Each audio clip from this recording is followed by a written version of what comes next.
Hey guys, how you going? This is BillyEatWorld, and today we're going to take a look at a theme loadout inspired by the Chinese PLA Special Forces. This loadout was suggested by the 3D Killer 1 in the comments of one of my earlier videos, so thanks heaps for the suggestion, man, and I hope I do it justice for you. If any of you other guys want to suggest a theme for my next loadout, then feel free to leave it in the comments and I'll see what I can do. I don't have time to check out every loadout, but if you do come up with something fun and unique, then I just might make it into a video. To kick off with though, the Chinese People's Liberation Army, or PLA, are the biggest armed force in the world.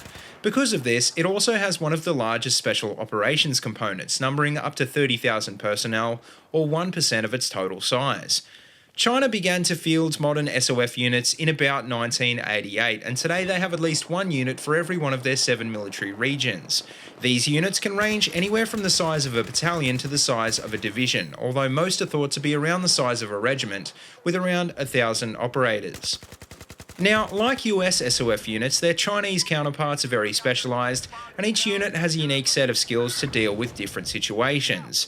The PLASF are trained to operate very differently from US units though, and generally their capabilities fall somewhere between the SEALs and the 75th Rangers.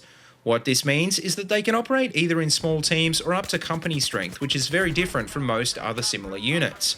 The PLASF are also very different in that they're much more geared towards domestic operations, and as far as we know, they're very rarely deployed internationally. Like I said, the PLASF component is large and varied, with all of the different SOF roles covered by one unit or another. For example, the team Siberian Tiger, Eagle and Flying Dragon are trained to operate like the SEALs, whereas Arrow and Night Tiger focus on counter-terrorism. The original PLA Special Forces unit though is known as Southblade, and like many similar units it was based on the British SAS with a focus on special reconnaissance. On the other hand, the PLA also field the commando teams Falcon, Snow Leopard, Sea Dragon and Thor, which are much more offensive than Southblade, specialising in direct action missions. Now, all of these units have access to the very best equipment available, but pretty much across the board they use the QBZ-95-1 as their standard assault rifle. They also use pretty much all the other Chinese weapons found in-game, which are the ones that start with the letter Q or the word type. In this video though, I'm running with the QBZ-95 as well as the QSC-92, which are both weapons that I've hardly even touched. And to round out this setup, I'm running with the med bags, the minis and the M26 slug, which according to the original post would be used in the field for breaching.